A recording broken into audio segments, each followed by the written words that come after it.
अस्सलाम वालेकुम, मैं यूसुफ खान हूँ और आप मेरे यूट्यूब चैनल या फेसबुक पेज देख रहे हैं। आज की इस वीडियो में हम एक ऐसी इंसानी जिस्मानी बीमारी के बारे में बात करेंगे जो दूसरा कोई बात नहीं करना चाहते। इवन जो मरीज़ होते हैं वो भी बहुत ही कतराते हैं, खुसूसन जो यंग जनरेशन है और खुसूसन जो फीमेल है, उनके लिए बात करना बहुत मुश्किल हो जाती है इस टॉपिक के ऊपर। तो मैंने सोचा क्यों ना मैं थोड़ा सा इसके बारे में जो मेरे पास जो कुछ नए ज़िंदगी में एक्सपीरियंसेस हुए हैं, मेरे आसपास में जो लोगों के साथ जो हुए हैं, तो उसको जमा करके मैं आप तक पहुंचाने की कोशिश करूं। तो बहुत शुक्रिया आप लोगों के इस वीडियो को देखने के लिए। तो जी हाँ, मैं बात करूं बवासीर की, खूनी बवासीर की, पाइल्स जिसे कहते हैं, हेमोरॉइड्स अंग्रेज़ी में कहते हैं। तो असल में सबसे पहले समझने की बात यह है कि ये होता क्यों है और इससे कैसे बचाया जा सकता है, इसके इलाज के कितने तरीके हैं। ये सब कुछ बताने से पहले इस वीडियो को मैं आपको डिस्क्लेमर बता देता हूँ। ना मैं कोई जनरल फिजिशियन हूँ, ना मैं कोई MBBS डॉक्टर हूँ, ना मैं अपने आप कोई हकीम समझता हूँ। ये सिर्फ़ और सिर्फ मेरे ज़िंदगी के, और बाकी जो मैं एक प्रोफेशनल शेफ़ हूँ और ज़्यादातर शेफ़ लोगों में, और ये जो 9 to 5 जो ड्यूटी करते हैं गवर्नमेंट ऑफिस में, उनके साथ ज़्यादातर होता है। तो मेरे आसपास में जितने लोगों के साथ हुआ, उनके साथ हमने एक्सपीरियंसेस शेयर किए, किसको क्या हुआ, किस तरह सही हुआ, किस तरह सही नहीं हुआ। इन तमाम तजुर्बात को मैं आपके सामने रखते हैं के लिए मैं आपके सामने हाजिर हुआ हूँ। तो मसला यह है कि तमाम चीज़ जो भी मैं आपको दूँगा, ये तमाम चीज़ें जो है वो घरेलू टोटके पे मतलब मुनासिर है, मतलब उसके बारे में मैं आपको बताऊँगा। तो सबसे पहले आपको ये जानना चाहिए कि ये बीमारी असल में होता क्यों है। इसके बहुत सारे और वजूहात हैं, डॉक्टर साहब भी इसके बारे में बहुत सारे बारीकी में तो मैं नहीं जा सकता। बहरहाल ओवरऑल जो 3 बड़ी वजूहात हैं उसके बारे में आपको मोटी मोटी बातें आप तक पहुंचाने की कोशिश करूंगा। सबसे पहली बात यह है, ये बीमारी सबसे जो पहला है ना, वो ये मोरसी होती है। अगर आपकी वालिद या वालदा या उनकी फैमिली में किसी को पहले हो चुका है तो फिर डेफिनेटली ये चांसेस होती है कि आपको भी हो जाए, अल्लाह ना करे किसी के साथ हो। और दूसरा इसका सबसे बड़ा मसला है, अगर आपको मैदा जिगर का जो मसला है, आपके जिगर सही तरह काम नहीं कर रहा है, वो ब्लड को सही तरह प्रोड्यूस नहीं कर रहा है, या कर रहा है तो इतना साफ़ नहीं कर रहा है, तो फिर ये प्रॉब्लम होने के चांसेस होते हैं। और तीसरा जो है ना, वो आपकी डेली की जो एक्टिविटीज़ है उसके ऊपर डिपेंड करता है। मसलन एक बंदा 9 to 5 PM 9 to 9 से शाम 5 बजे तक वो ड्यूटी करता है और सिर्फ ड्यूटी करता है और घर जाकर सो जाता है। लेकिन साइंस ये कहता है अगर आप कुछ नहीं कर रहा है तो आपको कम से कम 9,000, कुछ रिवायत के मुताबिक 10,000 कदम आपको चलने चाहिए। 4 से 5 किलोमीटर रोज़ाना आपने पैदल वॉक करना है, भागने की, जॉगिंग करने की ज़रूरत नहीं है, सिर्फ नॉर्मली आपको पैदल चलना है। वो हम करते नहीं हैं, पहला वजह। दूसरी वजह, हम बहुत ज़्यादा खाने में भी हम बहुत अपने जिस्म के साथ ज़्यादती करते हो। आप मटन खाते हो, सी फूड खाते हो, दुम्बे के गोश्त खाते हो, लेकिन अगर आप मटन खा रहे हो तो आपको पत्थर तोड़ना चाहिए, अगर आप दुम्बा खा रहे हो तो आपको लोहे का काम करना चाहिए। अल्लाह ताला ने हमारा जो बॉडी बनाया है इस तरह का बनाया हुआ है कि जो हम खाते हैं उसी हिसाब से आपको काम करना चाहिए। जो काम करते हैं उनमें कोई मसला नहीं होता। जो गांव में रूरल एरियाज़ में रहते हैं या काश्तकारी करते हैं या इस तरह काम करते हैं, उनको तो कुछ भी नहीं होता। जो शहरों में जो हमेशा बैठे रहते हैं, खाते अच्छे हैं, काम नहीं करता, उन लोगों में ज़्यादा प्रॉब्लम होता है। ये तीसरा वजह है। तो इसकी जो अलामत है ना, ये मैं ब्लड वाली की बात करूं तो अगर आपको कभी कभार ब्लीडिंग होती है तो आपको लाजमी एक दफ़ा चेक करना चाहिए, क्योंकि इसमें कोई 10 से 15% चांसेस होता है कि आपको हो सकता है। इसकी 3 अलामत है। पहली अलामत यह है कि हो सकता है आपकी बड़ी आंत के अंदर कोई इन्फेक्शन हो जाए या कोई कट लग जाता है, या इसकी बहुत बड़ी एक वजह कब्ज़ भी है। कब्ज़ का मसला यह है कि आप पानी कम पीते हैं तो खुराक, ये अपने फुजले से हमारे बॉडी जो है पानी सक कर लेता है तो वो बहुत सख्त हो जाता है, फिर बाहर निकलने में उसको प्रॉब्लम हो जाती है। नो सिंपली हम इसको कब्ज़ कहते हैं।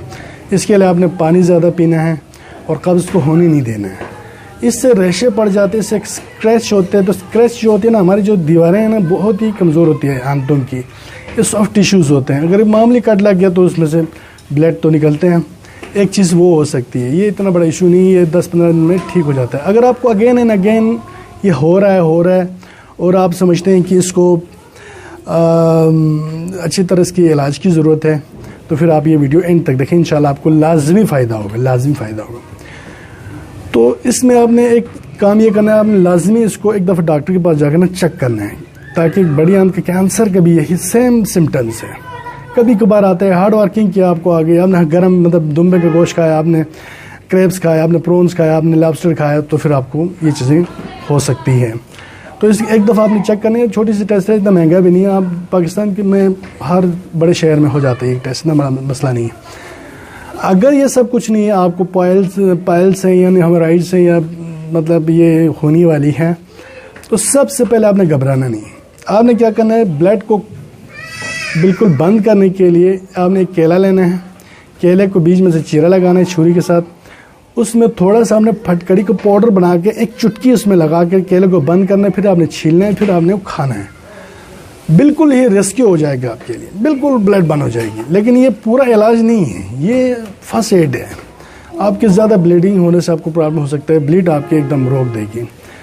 इसका दूसरा एक इलाज है, यहाँ पे पिंडी इस्लामाबाद में अगर कोई रहता है तो यहाँ पे शाहीन केमिस्ट से एक छोटी सी डब्बे में पाउडर मिलती है, पाउडर का नाम है कनकोल। कनकोल नाम की एक छोटी सी, अगर ये मैं डाल देता हूँ यहाँ पे, इसका मैं फ़ोटो वगैरह भी डाल देता हूँ, साइड में आप देखेंगे, वो उससे भी काफ़ी अफाका हो जाता है। तीसरा इसका ये है कि आप कश्मीर में या हज़ारा डिवीज़न में या मरी साइड पे, ये पहाड़ी इलाकों में एक जड़ी बूटी है जिसको कहते हैं, जो जड़ी बूटी आपने पता क्या करना, आपने मिसवाक करनी है। एक ऐसी जड़ी बूटी है जिसका आपने सिर्फ मिसवाक करनी है, उसकी जो टहनी है उसको साफ़ करके आपने सिर्फ हाथ में लेके घूमते रहना है। उसका नाम भी मैं उसको पूरा प्रॉपर मैं उसका भी डिटेल आपको डाल देता हूँ यहाँ पे। और ये दोनों इलाज, ये 3 इलाज जो मैंने आपको बताया, ये साल से पहले या अंडर 6 मंथ जो मरीज़ है उनके लिए हैं। अगर आपका फिर भी आपने इन चीज़ों को परहेज़ करने, गर्म चीज़ें नहीं खानी, मसालेदार चीज़ें नहीं खानी और आपने वॉक लाजमी करनी, तो फिर ये खुद बहुत ही कंट्रोल हो जाता है। और अगर आपकी जिगर की वजह से हुआ, जिगर या मसाने में गर्मी की वजह से आपको ये प्रॉब्लम आ रहा है, सबसे पहले आपने ये डिसाइड करना है ये असल प्रॉब्लम क्या है, तशख़ीस आपने करनी है। आपने अपनी तरफ से एनालिसिस कर सकते हैं। तो इसके लिए आपने कांसनी नाम की एक शरबत मिलेगी आपको। आप देखेंगे कि आप किसी भी पंसार स्टोर पे जाएंगे तो हम कांसनी नाम की एक शरबत है, वो पीने से आपकी जिगर की गर्मी दूर हो जाती है और बहुत सारे और भी चीज़ें हैं जिससे जिगर की गर्मी को आप ख़त्म कर सकते हैं।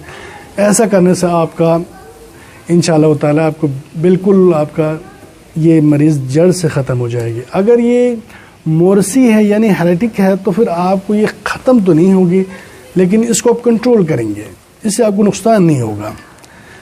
तो ये 3 इलाज मैंने आपको बताने थे। और आखिर मैं आपको बताऊंगा, अगर ये बहुत ही अनकंट्रोल हो जाए, रोज़ाना आपके बहुत ज़्यादा ब्लीडिंग होना शुरू हो जाए, तो फिर आपने जाकर डॉक्टर के पास जाना है। डॉक्टर इसके 2 तरह के इलाज करते हैं, एक तो सर्जरी करते हैं, एक तो उनका सर्जरी का दूसरा आजकल जो आया हुआ है वो जो लेज़र टाइप की जो करते हैं उसका तो मुझे नहीं पता है, लेकिन जो सर्जरी लोगों की हुई है उनके साथ बहुत बुरा हुआ है।